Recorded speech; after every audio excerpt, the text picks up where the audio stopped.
പുലരിക്കായി മാറി മറയേണ്ടതോർത്ത്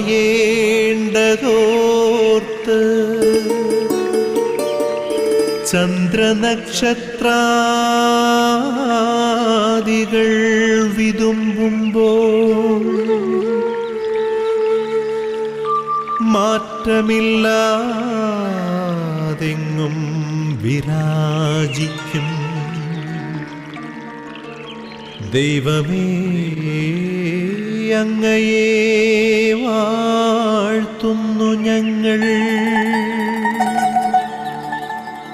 ഉദിച്ചെങ്ങും പ്രഭതൂകും പാരിലെ സൂര്യരശ്മിയേക്കാൾ പ്രശോഭിച്ചെന്നും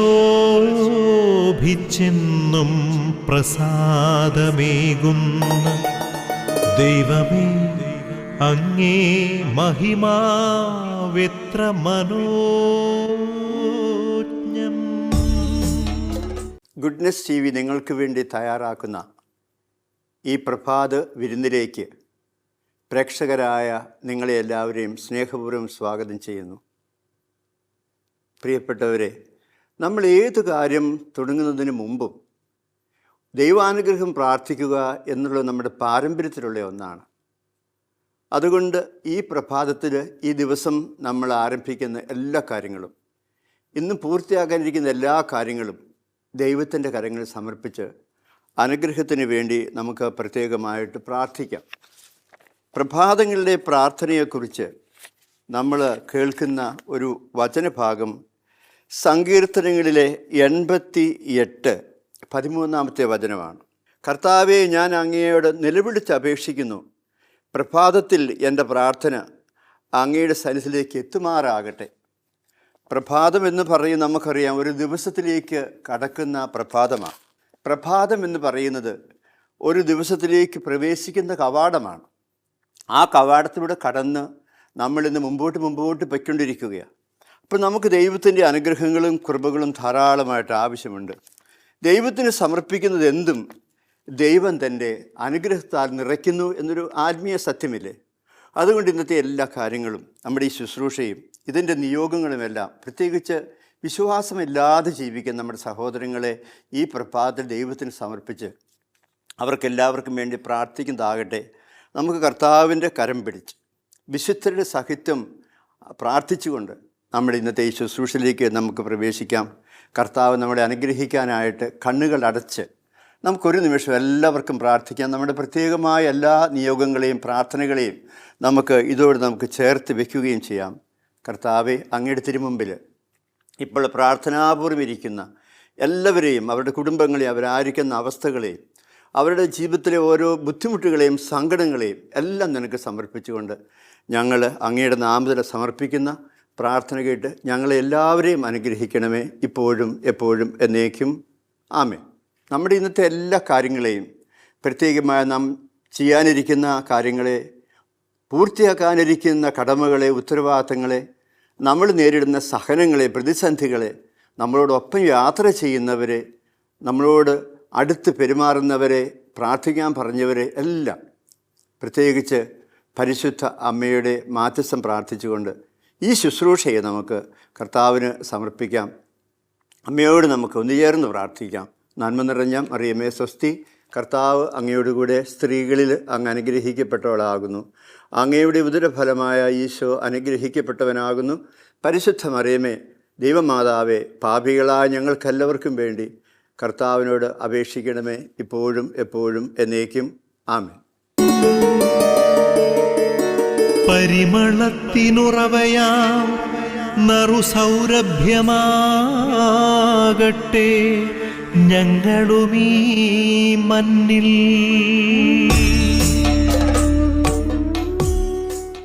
നമുക്കിന്ന് ഒരു വചനം കൂടി നമ്മുടെ ചിന്തയ്ക്കും പഠനത്തിനുമായി നമുക്ക് കണ്ടെത്തേണ്ടതായിട്ടുണ്ട്. വിശുദ്ധ മർക്കോസിൻ്റെ സുവിശേഷത്തിലെ 9-ാമത്തെ അധ്യായത്തിൽ കർത്താവ് ഒരു ബാലന് സൗഖ്യം നൽകുന്ന ഭാഗത്ത് ഒരു പ്രത്യേക സന്ദേശം കിടപ്പുണ്ട്. അതിങ്ങനെയാണ്: വളരെ വിഷമിച്ച ആ ബാലൻ്റെ പിതാവ് കർത്താവിൻ്റെ അടുക്കൽ വന്ന് ഉടനെ അവൻ്റെ കാൽക്കൽ വീണ് അപേക്ഷിക്കുകയാണ്, ഈശോയുടെ കാൽക്കൽ വീണ് അപേക്ഷിക്കുകയാണ്. ഒത്തിരി കാലമായി ഈ ബാലൻ അസുഖമായിട്ട് കിടക്കുകയാണ്. അവനെ കർത്താവിന് സമർപ്പിച്ച് ആ പിതാവ് അവനോട് പ്രാർത്ഥിച്ചു, ഈ കുട്ടിയെ ഒന്ന് സുഖപ്പെടുത്തണമേ എന്ന്. അപ്പോൾ ഈശോ പറഞ്ഞ കാര്യം നമ്മൾ ശ്രദ്ധിക്കുക. യേശു അവൻ്റെ പിതാവിനോട് ചോദിച്ചു, ഈ രോഗം അല്ല ഈ വിഷമം തുടങ്ങിയിട്ട് എത്ര കാലമായി? അവൻ പറഞ്ഞു, ശൈശവം മുതൽ ഈ കുട്ടി ഇങ്ങനെ പീഡിപ്പിക്കപ്പെടുന്ന ഒരുത്തനാണ്. അതുകൊണ്ട് നിനക്ക് സഹായിക്കാൻ കഴിയുമെങ്കിൽ ഞങ്ങളെ സഹായിക്കണം. ഒരു വ്യവസ്ഥ വെച്ച കർത്താവിൻ്റെ പ്രാർത്ഥന, നിനക്ക് സഹായിക്കാൻ കഴിയുമെങ്കിൽ ഞങ്ങളെ സഹായിക്കണമേ. ആ മനുഷ്യനോട് ഈശോ പറഞ്ഞ കാര്യമാണ്, കഴിയുമെന്നോ? വിശ്വസിക്കുന്നവന് എല്ലാം സാധിക്കും. ഉടനെ ആ കുട്ടിയുടെ പിതാവ് വിളിച്ചു പറഞ്ഞു, ഞാൻ വിശ്വസിക്കുന്നു, എൻ്റെ അവിശ്വാസം പരിഹരിച്ച് എന്നെ സഹായിക്കണമേ. ഏറ്റുപറയുക, വിശ്വസിക്കുന്നവനെല്ലാം സാധ്യമാകും എന്ന് പറഞ്ഞപ്പോൾ ആ കുട്ടിയുടെ പിതാവ് വളരെ വിഷമിച്ച് സങ്കടപ്പെട്ട് പറയുക, ഞാൻ വിശ്വസിക്കുന്നു, എൻ്റെ വിശ്വാസത്തിലെ കുറവിനെ നീ സഹായിച്ച് പ്രാർത്ഥിച്ച് അനുഗ്രഹിക്കണമേ എന്നൊക്കെയാണ് പറയുക. നമുക്കിത് ഓർത്തുകൊണ്ട് ഇരിക്കാം ഈ സമയം. എന്നിട്ട് നമ്മളൊക്കെ വിശ്വസിക്കുന്നത് നമ്മൾ വലിയ വിശ്വാസികളാണെന്നല്ലേ. ചെറിയ ഒരു പ്രതിസന്ധി വരട്ടെ, ചെറിയ ഒരു സങ്കടം വരട്ടെ, അല്ലെങ്കിൽ നമ്മൾ പ്രതീക്ഷിക്കാതെ ഇത് കാര്യങ്ങൾ വരട്ടെ, അപ്പം കാണാം നമ്മളൊക്കെ ആശങ്കപ്പെടുന്നത്, നമ്മുടെയൊക്കെ മനസ്സിൽ സംശയങ്ങൾ ഉയരുന്നത്, നമ്മുടെ വിശ്വാസം ചോദ്യം ചെയ്യപ്പെടുന്നത്. അതുകൊണ്ട് നമുക്ക് പ്രാർത്ഥിച്ചുകൊണ്ടിരിക്കാം, കർത്താവ് സഹായിക്കും. അവൻ പറയുന്നത് ഇപ്രകാരമാണ്, കർത്താവിന് എല്ലാം ചെയ്യാൻ പറ്റും, അവന് പൂർണ്ണമായിട്ട് വിശ്വസിക്കുക എന്നാണ് പറയുക. ഇനി നമുക്കറിയാം, പണ്ടൊരു കഥ പറഞ്ഞു കേട്ടിട്ടുണ്ട്. ഒരു രാജാവ് ഉണ്ടായിരുന്നു ഒരിടത്ത്. അദ്ദേഹം വളരെ സൂത്രശാലിയാണ്. പട്ടാളക്കാരെ എല്ലാം സജീവമാക്കി നിർത്തും അയൽരാജ്യമായി യുദ്ധത്തിന് പോകുമ്പോൾ. എന്നിട്ട് എന്ത് ചെയ്യും? ഇവർക്ക് ആത്മവീര്യം പകരുന്നതിന് വേണ്ടിയിട്ട് ഒരു നാണയം ചോസ് ചെയ്യും. ഇങ്ങനെയല്ലേ, നാണയം ഇട്ടിട്ട് തീരുമാനമെടുക്കും. അപ്പോൾ ഒരു നാണയത്തിൻ്റെ 2 സൈഡിലും യെസ് എന്നെഴുതിയിരിക്കും. അത് കാണിക്കാതെ വേറൊരു നാണയം ഇദ്ദേഹത്തിൻ്റെ കയ്യിലുണ്ടാകും. യുദ്ധം ജയിക്കാൻ സാധ്യതയില്ലെങ്കിൽ, ഏതായാലും യുദ്ധം ചെയ്യാതിരിക്കാൻ പറ്റില്ല, അദ്ദേഹം നോ എന്നെഴുതി നാം ഒരു നാണയവും കൈപ്പിടിച്ചിരിക്കും. എന്നിട്ട് ഈ സാധ്യതയില്ലെങ്കിൽ ഈ നോ എന്ന് 2 വശത്തും എഴുതിയ നാണം ടോസ് ചെയ്യും. സേനാനായകൻ വന്ന് നോക്കുമ്പം നോ എന്നാണ് കാണുക. അതേസമയം ജയിക്കാൻ സാധ്യതയുണ്ടെങ്കിൽ, പ്രതീക്ഷയുണ്ടെങ്കിൽ യേസ് എന്നെഴുതി നാണം ഇടും. ആ നാണയം ഇട്ട് കഴിയുമ്പോൾ 2 വശവും യേസ് നല്ല എഴുതിയിരിക്കുക. സേനാനായകൻ നോക്കും യേസ് എന്നാ. ഭയങ്കര ശക്തിയായി അവരെല്ലാം കൊണ്ട് പറഞ്ഞ് പോസിറ്റീവ് എനർജി സ്വീകരിച്ചിട്ട് യുദ്ധത്തിന് പോകും. അങ്ങനെ നന്നായിട്ട് യുദ്ധം ചെയ്യും, ജയിക്കുകയും ചെയ്യും. അപ്പോൾ ഇത് നമുക്കറിയാം, ഇന്നത്തെ കാലത്ത് പ്രത്യേകിച്ച് ഈ മോട്ടിവേഷൻ ടോക്സ് എന്ന് പറയുന്ന ഒരു കാര്യമുണ്ട്. മറ്റുള്ളവരെ മോട്ടിവേറ്റ് ചെയ്യാനുള്ള ഒരു തന്ത്രം, അത് മനഃശാസ്ത്രപരമായിട്ട് ചെയ്യുന്നൊരു കാര്യമാണ് നമുക്കറിയാം. ചെറിയ ചെറിയ കാര്യങ്ങളിൽ കുഞ്ഞു കുഞ്ഞു കാര്യങ്ങളൊക്കെ പറഞ്ഞു കൊടുത്ത് ഒരു സമൂഹത്തെ, ഒരു ഗ്രൂപ്പിനെയൊക്കെ മോട്ടിവേറ്റ് ചെയ്യുക. അങ്ങനെയുള്ള കുറേ കാര്യങ്ങളൊക്കെ ഇന്ന് നമുക്ക് നമ്മുടെ ഇതിൽ നടക്കുന്നതായിട്ട് കാണാൻ സാധിക്കും. ചില ആളുകൾ അതിന് മോട്ടിവേഷണൽ ടോക്സ് തന്നെ പറയുന്ന ഒരുപാട് ആളുകളുണ്ട് എന്നറിയാം. ഇപ്പോൾ ഒരു കൊച്ചു കുഞ്ഞിനെ കൊണ്ട് പോകുമ്പോൾ, ഒരു 3 വയസ്സുകാരനാണെന്ന് സങ്കല്പിച്ചോളൂ, ഒരു ഒറ്റയടി പാലം കടന്നു പോകാനുണ്ടെങ്കിൽ അവൻ്റെ അച്ഛൻ അവൻ്റെ പുറകിൽ നിൽക്കും. എന്നിട്ട് പറയും, മോൻ കടന്നു പൊക്കോളൂ, ഞാനുണ്ടെന്നേ പുറകിൽ, കൈയൊന്നും പിടിക്കൊന്നും വേണ്ട, നീ ഏതെങ്കിലും കാലത്ത് വെള്ളത്തിൽ വീണ് പോയാൽ ഞാനല്ലേ അവിടെ, ഞാൻ ചാടി നിന്നെ രക്ഷപ്പെടുത്തും. അപ്പോൾ ആ കൊച്ചിൻ്റെ പിറകിലൊരു വിശ്വാസമായിട്ട് അവൻ്റെ അച്ഛൻ നിൽക്കുന്നു എന്ന് പറയുന്നത് പോലെ നമ്മുടെയൊക്കെ ജീവിതത്തിൻ്റെ പിറകിൽ കുറേയേറെ മോട്ടിവേഷനായിട്ടുള്ള കാര്യങ്ങൾ നമുക്ക് സൂക്ഷിക്കേണ്ടതായിട്ടുണ്ട്. മത്തായിയുടെ സുവിശേഷം 10-ാമത്തെ അധ്യായം വായിക്കുമ്പം ഈ എട്ടും പൊട്ടും തിരിയാത്ത, അല്ലെങ്കിൽ വിദ്യാഭ്യാസം കുറവുള്ള ഈ ശിഷ്യന്മാരെ എല്ലാം സുവിശേഷ പ്രഘോഷണത്തിന് വിടുക. അവർ പോകുമ്പോൾ കർത്താവ് എന്താ പറയുന്നത്? പ്രശ്നങ്ങളുണ്ടാകും, നിങ്ങളെ കേൾക്കാത്തവർ കാണും, കേൾക്കുന്നവർ കാണും, നിങ്ങളെ തല്ലിപ്പായിക്കുന്നവർ കാണും. പേടിക്കണ്ട, ഞാനല്ല അയക്കുന്നത്. അതുകൊണ്ട് നിങ്ങൾ പോയി പിശാചുക്കളെ പുറത്താക്കണം, രോഗികളെ സുഖപ്പെടുത്തണം, മരിച്ചവരെ ഉയർപ്പിക്കണം. ഇതെല്ലാം കിട്ടി ശിഷ്യന്മാരിങ്ങനെ ആവേശം കൊള്ളുകയാണ്. അന്നേരം പറയുന്നത്, നിങ്ങൾക്കെതിരായി നിൽക്കുന്ന ശത്രുക്കളുണ്ട്. 15-ാമത്തെ വാക്യമൊക്കെ നമ്മൾ വായിക്കുമ്പോൾ, നിങ്ങളുടെ ദൈവത്തിൻ്റെ പരിശുദ്ധാത്മാവ് എന്ത് പറയണം, എന്ത് പറയരുത് നിങ്ങളെ സഹായിച്ചുകൊണ്ടിരിക്കും. അതുകൊണ്ട് അങ്ങനെ ഒരു മോട്ടിവേഷനെ കൊടുത്ത് ആ 10-ാം അധ്യായം ഏതാണ്ട് പകുതി ഭാഗവും ശിഷ്യന്മാർക്ക് കൊടുക്കുന്ന ഉപദേശങ്ങളൊക്കെ വരിക. അതുതന്നെയല്ല, അവരുടെ മനസ്സിന് ബലം കൊടുക്കുക, വിശ്വാസം കൊടുക്കുക, ആത്മവിശ്വാസം കൊടുക്കുക എന്നൊക്കെ നമ്മൾ അതിന് പറയാൻ പറ്റും. ഈ ആത്മവിശ്വാസം നമുക്ക് എല്ലാവർക്കും ആവശ്യമാണ്. എല്ലാ കാര്യത്തിനും ആത്മവിശ്വാസം ആവശ്യമാണ്. അപ്പോൾ നമ്മുടെ കൂടെ ആത്മവിശ്വാസമില്ലാതെ തളരുന്ന ആളുകൾ, പിന്നോക്കം പായുന്ന ആളുകളെ, അവരെയൊക്കെ പ്രത്യേകമായി കണ്ട് മിണ്ടി അല്ലെ അവർക്ക് ആവശ്യമായ ആത്മവിശ്വാസത്തിൻ്റെ വഴികളൊക്കെ പറഞ്ഞു കൊടുത്ത് ഒരാളെ ഒരു കാര്യത്തിന് പ്രാപ്തനോ പ്രാപ്തയോ ആക്കുക എന്ന് പറയുന്നൊരു വലിയ പ്രേക്ഷിത വേലയാണ്. അപ്പം നമ്മൾ അങ്ങനെയുള്ള കാര്യങ്ങളെക്കുറിച്ചൊക്കെ ചിന്തിക്കുമ്പോൾ നമുക്ക് കാണാൻ സാധിക്കും ആത്മവിശ്വാസം വലിയൊരു വിശ്വാസമാണ്, നമ്മളിൽ തന്നെയുള്ളൊരു വിശ്വാസമാണ് അതെന്ന് നമുക്ക് പറയാൻ പറ്റും. എൻ്റെ ഓർമ്മയിലൊരു വല്യപ്പച്ചനെ എനിക്കറിയാം. ഈ വല്യപ്പച്ചൻ ഇങ്ങനെ വീടിൻ്റെ അന്നത്തെ പഴയ വീടൊക്കെ അല്ലേ, വരാന്തിരിങ്ങി ചാരു കസേര കിടക്കും. അതിൻ്റെ മുൻവശത്തുകൂടെ വീടിൻ്റെ മുൻവശത്തുകൂടെ കുറേ കുട്ടികളിങ്ങനെ പരീക്ഷയ്ക്ക് സ്ലേറ്റും പുസ്തകമൊക്കെ ആയിട്ട് പരീക്ഷയ്ക്ക് പോകും. ഈ വല്യപ്പച്ചൻ ഇങ്ങനെ പ്രാർത്ഥനയൊക്കെ ആയിട്ടിരിക്കുന്ന ആളാണെന്ന് അവർക്കറിയാം. ആ കുട്ടികളോടൊക്കെ വലിയ സ്നേഹമാണ്. അപ്പോൾ പരീക്ഷയ്ക്ക് വന്ന് കുട്ടികളെല്ലാം വരും. എന്തിനാണെന്നറിയാമോ? വല്യപ്പച്ചൻ പ്രാർത്ഥിക്കും അവരുടെ തലയെ തൊട്ട് പ്രാർത്ഥിക്കും. പിള്ളേർക്ക് ഭയങ്കര സന്തോഷമാണ്. അവർ ഓടിപ്പോയിട്ട് പരീക്ഷ തിരിച്ച് അതേ സ്പീഡിൽ വരും. വല്യപ്പച്ച ആ കണക്കെല്ലാം കൃത്യമായിട്ട് ചെയ്തു. ഈ പ്രാർത്ഥന, ഈ വല്യപ്പച്ചൻ്റെ പ്രാർത്ഥന വലിയൊരു പിൻബലമായി അവർ പരീക്ഷയ്ക്ക് കണ്ടിരുന്ന അതൊക്കെ എൻ്റെ ചെറിയ ഓർമ്മയിലൊക്കെ ഞാനിപ്പോൾ അത് ഓർക്കുക. അപ്പോൾ അങ്ങനെയുള്ള സാഹചര്യങ്ങൾ നമ്മുടെ മുമ്പിൽ വരുമ്പോൾ മറ്റുള്ളവരെ ആരെയും തളർത്തുന്ന, അവരുടെ ആത്മവിശ്വാസം കുറയ്ക്കുന്ന ഒരു വാക്ക് പോലും പറയാതിരിക്കുക. മറിച്ച് ഇനി ഒന്നും മിണ്ടിയില്ല തന്നെയും കുഴപ്പമില്ല. അതേസമയം അവരുടെ ആത്മവിശ്വാസം തളർത്തുന്ന വാക്കുകളോ അല്ലെങ്കിൽ സാഹചര്യത്തെക്കുറിച്ചുള്ള വിവരണങ്ങളൊന്നും പറയരുത്. പറ്റുന്നത് പോലെ നടക്കുന്ന കാര്യങ്ങൾ അവരെ പ്രോത്സാഹിപ്പിക്കുക എന്ന് പറയുന്നത് നമ്മുടെ വിശ്വാസ ജീവിതത്തിൻ്റെ ഒരു ഭാഗമാണെന്ന് നമുക്ക് ഓർക്കാനാവട്ടെ. അതുപോലെ തന്നെ നമ്മൾ ഈ വിശ്വാസത്തെക്കുറിച്ച് പറയുമ്പോൾ നിങ്ങളും ഞാനും ഒക്കെ കേട്ട് വളർന്നൊരു കാര്യം പറയാം. സ്കൂളിൽ പോകാൻ തുടങ്ങിയപ്പോൾ അപ്പനും അമ്മയും അല്ലെങ്കിൽ മൂത്തവരൊക്കെ എന്താ പറയും മക്കളോട്? ആരെയും വിശ്വസിച്ചേക്കരുത് കേട്ടോ, ആരെയും വിശ്വസിച്ചേക്കരുത്. ടീച്ചറിനെ പോലും വിശ്വസിക്കണ്ടെന്ന് പറയുന്നത് എനിക്ക് അറിഞ്ഞുകൂടാ. ഏതായാലും എന്തെങ്കിലും കാര്യമുണ്ടെങ്കിൽ ടീച്ചറിൻ്റെ അടുത്ത് പോയി പറഞ്ഞോണം. കൂട്ടുകാരനും കൂട്ടുകാരിയാണെന്നും പറഞ്ഞ് ഓരോരുത്തർ വരും. മുതിർന്നവരെ അല്ലെങ്കിൽ താഴെയുള്ളവർ ആരെയും വിശ്വസിച്ചേക്കരുത്. ഇത് നമ്മൾ വളരെ വ്യക്തമായിട്ട് കാണുന്നൊരു കാര്യമാണ്. ആരെങ്കിലും വന്ന് കോളിംഗ് ബെൽ അടിച്ചാൽ നമ്മൾ നേരെ കഥ തുറക്കുമോ? ഇല്ല. ആ കോളിംഗ് ബെൽ അടിച്ച ആളിനെ കാണാൻ പറ്റിയ സംവിധാനങ്ങൾ നമ്മുടെ കഥകളുണ്ട്. അതിലൂടെയൊക്കെ ഒന്ന് ഉണിഞ്ഞ് നോക്കിയിട്ടൊക്കെ നമ്മൾ കഥ തുറക്കുകയുള്ളൂ. പിന്നെ ആ ആളോട് ചോദിക്കുന്നത് ആരാ, എന്താ, എവിടുന്നാ? ഈ അൾസേഷൻ പെട്ടി കുറയ്ക്കുന്ന പോലെ കുറേ ചോദ്യങ്ങളല്ലേ ആദ്യം വിടുക. എവിടുന്നാ വരുന്നത്? കാരണം നമ്മുടെ മനസ്സിൻ്റെ അങ്ങേയറ്റത്ത് കിടപ്പുണ്ട് ആരെയും വിശ്വസിച്ചേക്കരുത് എന്നൊരു താക്കീത്. അതുകൊണ്ട് അവിടെയും നമുക്ക് ചില വിശ്വാസ പ്രശ്നങ്ങളൊക്കെ ഉണ്ട്. നമ്മുടെ കൂടെയുള്ളവരെ, പുറത്തുള്ളവരെ, നമ്മുടെ സഹകരിക്കുന്നവരെ പോലും നമ്മൾ വിശ്വസിക്കുന്നില്ല. എപ്പോഴും എന്തെങ്കിലും സംശയം അവരെക്കുറിച്ച് നമ്മുടെ മനസ്സിലുണ്ടാകും. അതും നമ്മുടെ പ്രായോഗികമായ ബന്ധങ്ങളിലുള്ള വിശ്വാസ ജീവിതത്തെ എപ്പോഴും ചോദ്യം ചെയ്യുന്നതാണ് നമ്മൾ ഓർത്തിരുന്നാൽ. അത് നല്ലതാകട്ടോ, വേണ്ടെന്ന് ഞാൻ പറയുന്നില്ല. അതും നമുക്ക് നമ്മുടെ വിശ്വാസ ജീവിതത്തിൻ്റെ ഭാഗം. അതുകൊണ്ട് ട്രസ്റ്റിങ് എന്ന് പറയുന്നതിന് പോലും പ്രതിസന്ധി ഉണ്ട് എന്ന് നിങ്ങളോട് ഞാൻ പറയുക. ഇനി നമ്മുടെ വിശ്വാസം എന്ന് നമ്മൾ പൊതുവെ പറയുമ്പോൾ നമ്മൾ ഓർക്കുന്ന ഒരു കാര്യം എന്ന് പറയുന്നത് ദൈവവിശ്വാസമുണ്ട്, മതവിശ്വാസമുണ്ട്. ദൈവവിശ്വാസം എന്ന് പറയുന്നത് നമുക്ക് വളരെ പെട്ടെന്ന് ഓർക്കാൻ സാധിക്കുന്ന കാര്യം കർത്താവ് തോമാ ശ്ലീഹായോട് പറഞ്ഞ ഒരു വാക്യമില്ലേ? യോഹന്നാൻ സുവിശേഷം 20:27 അവിശ്വാസിയാകാതെ വിശ്വാസിയായിരിക്കുക. നീ അവിശ്വാസിയാകരുത്, വിശ്വാസിയായിരിക്കണം. അത് തോമാ ശ്ലീഹ സൂക്ഷിക്കേണ്ട അടിസ്ഥാനപരമായ ഒരു മനോഭാവം, ഒരു നിലപാട് എന്നൊക്കെ നമുക്ക് പറയാൻ പറ്റും. അപ്പോൾ അവിശ്വാസിയാകാതെ വിശ്വാസിയായിരിക്കുക. അങ്ങനെ നമ്മൾ സൂക്ഷിച്ച് അതേക്കുറിച്ച് പഠിക്കും നമുക്ക് കാണാൻ സാധിക്കും. ആ വിശ്വാസം എന്ന് പറയുന്നത് ദൈവവിശ്വാസത്തിൻ്റെ ഭാഗമായിട്ട് നമ്മൾ കാണുക. കർത്താവിനെ ദൈവവും കർത്താവുമായിട്ട് അടുത്ത സെൻറ്റൻസിൽ തോമാ ശ്ലീഹ ഏറ്റു പറയുകയാണ്.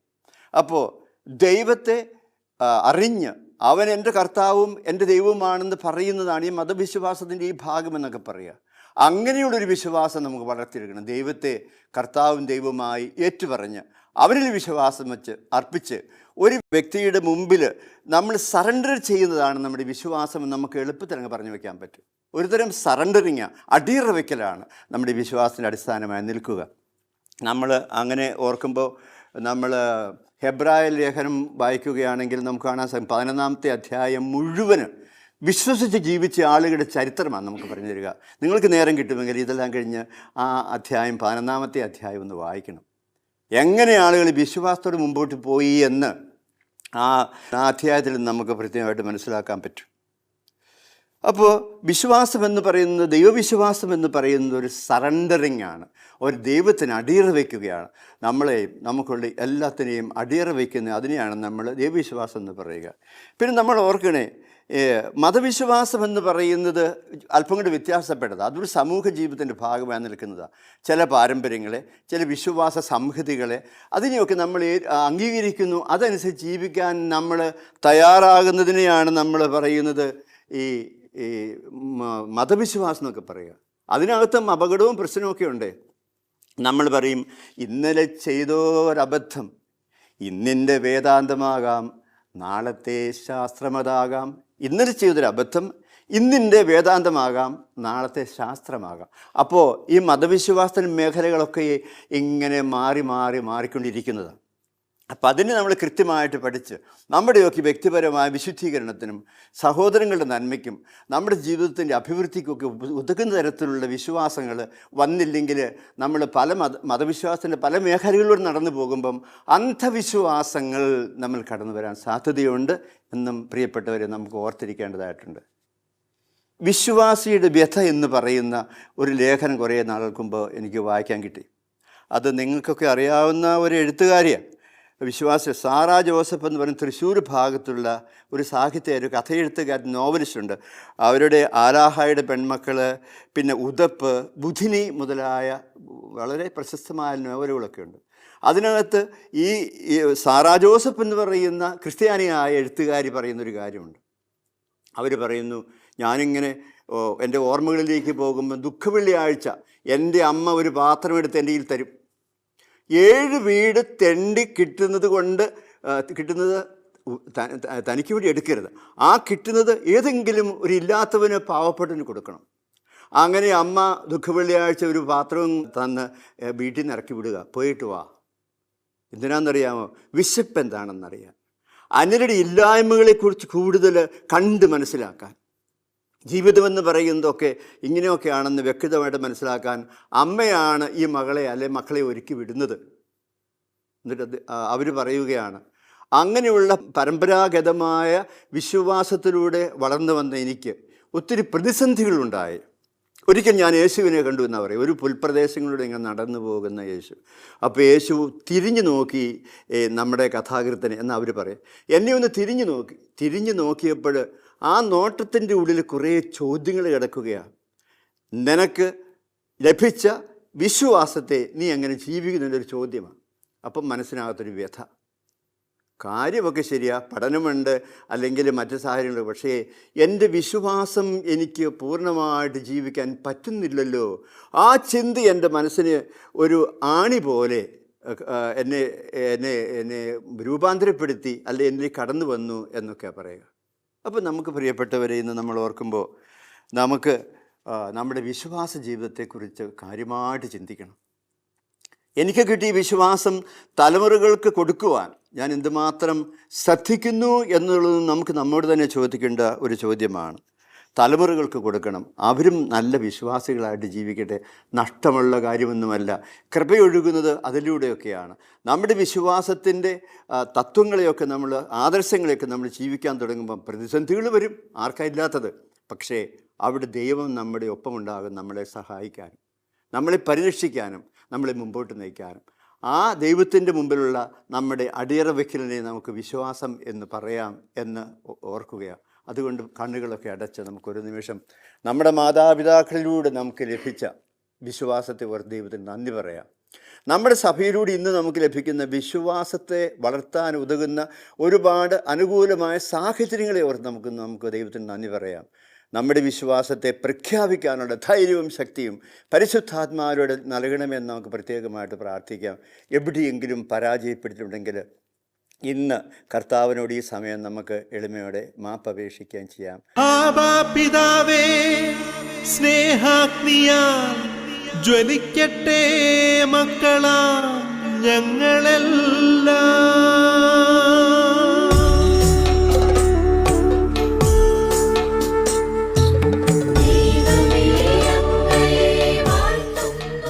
നല്ല കർത്താവേ, വിശ്വാസിയായിരിക്കുക എന്ന് പറഞ്ഞ് ഞങ്ങളെ വിശ്വാസത്തിലേക്ക് വിളിക്കുന്ന അങ്ങയുടെ ആ വലിയ വിളിയെ ഞങ്ങൾ ഓർത്തുകൊണ്ട് ഞങ്ങളുടെ വിശ്വാസ ജീവിതത്തിൽ വന്നുപോയ കുറവുകളെയെല്ലാം അങ്ങ് മാറ്റിത്തന്ന് ഞങ്ങളെ ശക്തിപ്പെടുത്തണമേ. ഞങ്ങൾ തുടക്കത്തിൽ കണ്ട ആ ബാലൻ്റെ അച്ഛൻ പറഞ്ഞതുപോലെ ഞങ്ങളുടെ വിശ്വാസക്കുറവിനെ അങ്ങ് പരിഹരിക്കണമേ. ധീരതയോടെ വിശ്വാസം ജീവിക്കുവാനും ഞങ്ങളുടെ വിശ്വാസ ജീവിതം മറ്റുള്ളവർക്ക് മാതൃകയാക്കി തീർക്കുവാനും പ്രത്യേകിച്ച് ഞങ്ങളുടെ കുടുംബത്തിലുള്ളവരെ വിശ്വാസം വളർത്തുവാനും ഞങ്ങളെയും ഈ വചനം ശ്രവിക്കുന്ന എല്ലാവരെയും അനുഗ്രഹിക്കണമെന്ന് പ്രാർത്ഥിക്കുന്നു. നമുക്ക് നമ്മുടെ പ്രാർത്ഥനയെ ഒന്നുകൂടെ വിപുലീകരിക്കണം. നമ്മുടെ ഉള്ളിൽ മാത്രം ഒതുങ്ങുന്ന പ്രാർത്ഥനയല്ലത്. നമുക്ക് സകല വിശുദ്ധരുടെയും മാധ്യസ്ഥം പ്രത്യേകമായിട്ട് പ്രാർത്ഥിക്കാം. അതിലുപരി വിശുദ്ധരുടെ റാണിയായ പരിശുദ്ധ അമ്മയോട് നമുക്ക് പ്രത്യേകമായി പ്രാർത്ഥിക്കാം. നമ്മുടെയൊക്കെ പേരിൻ്റെ കാരണഭൂതനായ വിശുദ്ധനെയോ വിശുദ്ധയോ നമുക്ക് പ്രത്യേകം സ്മരിക്കാം. അവരുടെയൊക്കെ മാധ്യസ്ഥം നമുക്ക് പ്രത്യേകമായിട്ട് പ്രാർത്ഥിക്കാം. സകല മാലാഖമാരുടെ സഹായം നമുക്കെല്ലാവർക്കും, പ്രത്യേകിച്ച് വിശുദ്ധ മിഖായേലിൻ്റെ സഹായം നമ്മിലും നമ്മുടെ കുടുംബത്തിലും നമ്മുടെ എല്ലാ പ്രവർത്തന മേഖലകളിലും വിശ്വാസ ജീവിതം നിറയാനായിട്ട് പറഞ്ഞ് നമുക്കെല്ലാവർക്കും പ്രാർത്ഥിക്കാം. നമ്മുടെ പ്രാർത്ഥന സഹായം അർഹിക്കുന്ന ചോദിച്ചിട്ടുള്ള എല്ലാവരും അനുഗ്രഹിക്കപ്പെടട്ടെ. ലോകം മുഴുവനും കർത്താവിനെ അറിഞ്ഞ് വിശ്വാസത്തിലേക്ക് വരട്ടെ. നമുക്ക് അങ്ങനെയുള്ള എല്ലാവരെയും ഓർത്ത് പ്രത്യേകമായിട്ട് പ്രാർത്ഥിക്കാം. എല്ലാ പ്രാർത്ഥനകളും പരിശുദ്ധ അമ്മയുടെ കരങ്ങൾ വഴി, പ്രത്യേകിച്ച് മരിയൻ കൂടാരങ്ങളിൽ നമുക്ക് വേണ്ടി ഇപ്പോൾ പ്രാർത്ഥിച്ചുകൊണ്ടിരിക്കുന്ന എല്ലാ നമ്മുടെ സഹോദരങ്ങളെയും ഓർത്തുകൊണ്ട് പരിശുദ്ധ അമ്മയുടെ കരങ്ങൾ വഴി നമുക്ക് നമ്മുടെ എല്ലാ യാതനകളെയും പ്രാർത്ഥനകളെയും നിയോഗങ്ങളെയും പ്രത്യേകമായിട്ട് സമർപ്പിക്കാം.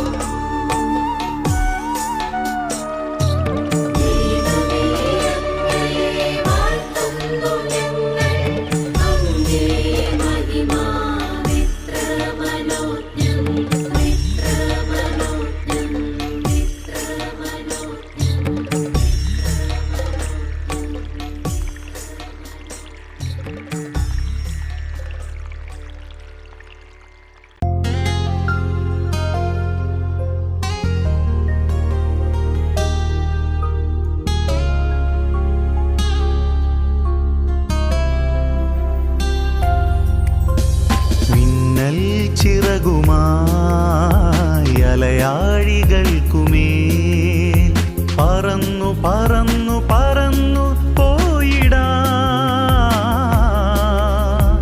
അടയാളങ്ങളായി ഇനി ലോകാതിർത്തികൾ കടന്നു കടന്നു കടന്നു പാറിടാ. തിരുവചനത്തിൻ സാക്ഷികളാകാൻ ഉണർന്നെണീറ്റിടാം. ആത്മാവിൻ നവശക്തി ധരിക്കാൻ വചനം ധ്യാനിക്കാം.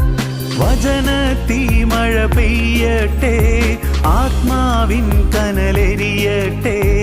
ആളിക്കത്തി തീക്കാറ്റായി ഒരു പുതുയുഗമായി മാറട്ടെ.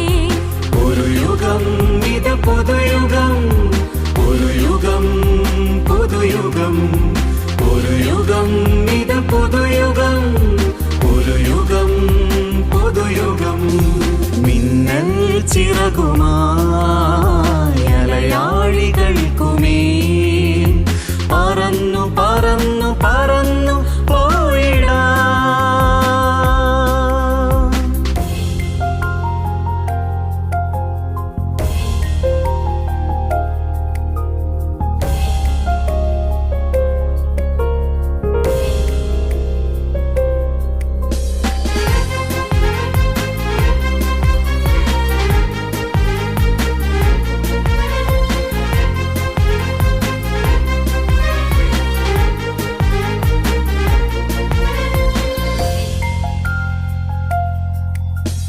മായാലോകത്തിൻ മോഹാവേശങ്ങൾ എല്ലാം നിഷ്പ്രഭം.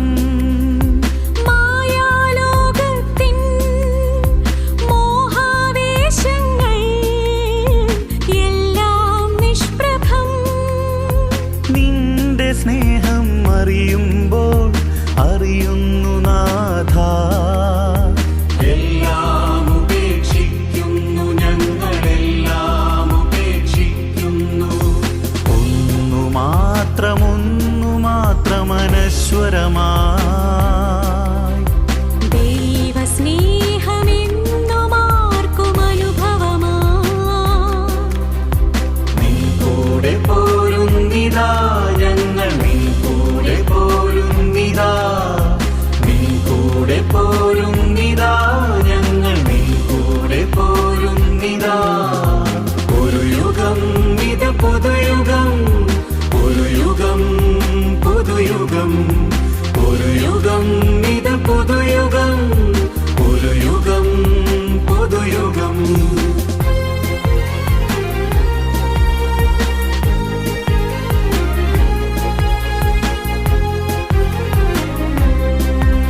ലോകത്തിൻ ആഴം തേടുകി എന്തോരത്ഭുതം ക്രൂശുയാഗം മനതാരിൽ പകരുന്നു ജ്ഞാനം. അങ്ങേഹിതം പുൽകുന്നു ഞങ്ങളങ്ങേഹിതം പുൽകുന്നു ദൈവസ്നേഹമെന്നുമെന്നും അനുഗ്രഹമാ സ്വർഗപാദമന്നിനായി തുറന്നതിനാൽ നിൻ കൂടെ പോരുന്നിതാ ഞങ്ങൾ നിൻ കൂടെ പോരുന്നിതാ നിൻ കൂടെ പോരുന്നിതാ ഞങ്ങൾ നിൻ കൂടെ പോരുന്നിതാ മിന്നൽ ചിറകുമായി അലയാഴികൾക്കുമേൽ പറന്നു പറന്നു പറന്നു പോയിടാം. നമുക്ക് കർത്താവിൻ്റെ ആശീർവാദത്തിനു വേണ്ടി ഈ സമയം ഒരുങ്ങാം. നിങ്ങളിരിക്കുന്ന ഇടങ്ങളിൽ നിന്ന് ഒന്ന് ദയവായി എഴുന്നേറ്റ് നിൽക്കുക. നമുക്ക് സാർവത്രിക സഭയോട് ചേർന്ന് പ്രാർത്ഥിക്കാം. പരിശുദ്ധ മാർപ്പാപ്പായോടും എല്ലാ മെത്രാൻ സംഘത്തോടും അൽമായ സഹോദരങ്ങളോടും പ്രത്യേകമായി ഈ സമയം നമുക്ക് വേണ്ടി പ്രാർത്ഥിക്കുന്ന എല്ലാവരോടും വൈദിക വൃന്ദത്തോടും സന്യസ്തരോടും എല്ലാവരോടും ചേർന്ന് നമുക്ക് കർത്താവിൻ്റെ ആശീർവാദത്തിന് വേണ്ടി കാത്തിരിക്കാം. ഇവരുടെ എല്ലാവരുടെയും യോഗ്യതകളും പ്രാർത്ഥനകളും നമ്മുടെ ജീവിതങ്ങളിൽ നിറയാൻ വേണ്ടിയിട്ട് നമുക്ക് പരിശുദ്ധ തൃത്വത്തിൻ്റെ ആശീർവാദം സ്വീകരിക്കാം. പിതാവായ ദൈവത്തിൻ്റെ സ്നേഹവും കർത്താവായ യേശു തമ്പുരാൻ്റെ കൃപയും അനുഗ്രഹങ്ങളും പരിശുദ്ധാത്മാവിൻ്റെ നിറവും നയിക്കലും നിങ്ങളുടെ അനുദിന ജീവിതത്തിലെ എല്ലാ കാര്യങ്ങളും പ്രത്യേകിച്ച് ഈ ദിവസം നിങ്ങളെല്ലാവരോടും കൂടി ഉണ്ടായിരിക്കട്ടെ, ഇപ്പോഴും എപ്പോഴും എന്നേക്കും. ആമേൻ. ഈ പ്രഭാതത്തിലൂടെ നമുക്ക് ലഭിച്ച ഈ ദിവസത്തെ ദൈവത്തിന് സമർപ്പിച്ച് അവിടുത്തെ അനുഗ്രഹത്തിന് വേണ്ടി പ്രാർത്ഥിക്കുന്നതോടൊപ്പം നിങ്ങൾക്കെല്ലാവർക്കും നല്ലൊരു ദിവസം ലഭിക്കട്ടെ, എല്ലാ അനുഗ്രഹം നിറയട്ടെ എന്ന് പ്രത്യേകമായിട്ട് ആശംസിക്കുന്നു.